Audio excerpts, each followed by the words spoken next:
മകരവിളക്കിന് ഇനി ഏതാനും ദിവസങ്ങൾ മാത്രം.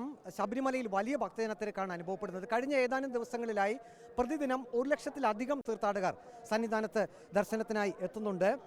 ഇന്നലത്തെ കണക്കുകൾ പ്രകാരം 91,333 പേരാണ് ദർശനം നടത്തിയത്. അതിനു മുമ്പുള്ള ദിവസങ്ങളിൽ 1,00,000-ലധികം തീർത്ഥാടകർ എത്തുന്നുണ്ട്. ജനുവരി 6-ന് 1,07,967 പേരാണ് ദർശനത്തിന് എത്തിയത്.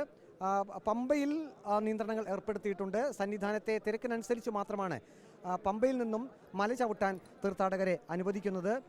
ഇപ്പോൾ എങ്ങനെയുണ്ട് തിരക്ക്? ഞങ്ങൾ ഇന്നലെ വൈകിട്ട് 7 മണിക്ക് നിന്നതാ.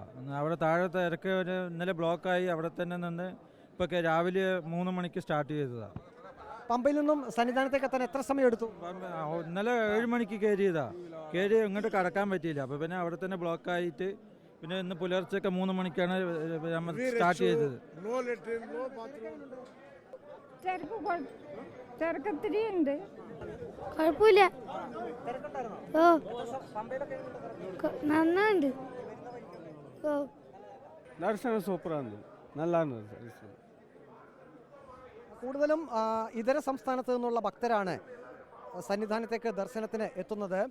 ഇപ്പോൾ ഭക്തർ പറയുന്നത് പമ്പയിൽ നിന്നും സന്നിധാനത്തേക്ക് എത്താൻ അവർക്ക് കൂടുതൽ സമയം എടുക്കുന്നു എന്നുള്ളതാണ്. പക്ഷേ തിരക്ക് നിയന്ത്രണ വിധേയം തന്നെയാണ്. ഇനിയിപ്പോൾ അടുത്ത ദിവസങ്ങളിൽ തിരക്ക് വർദ്ധിക്കാനുള്ളൊരു സാധ്യതയാണുള്ളത്. കാരണം മകരവിളക്കിന് ഇനി ഏതാനും ദിവസങ്ങൾ മാത്രമേ ഉള്ളൂ. പലപ്പോഴും 18-ാം പടിക്ക് താഴെ അവിടെയും ഭക്തരെ കയർ കെട്ടി തിരിച്ചിട്ടുണ്ട്.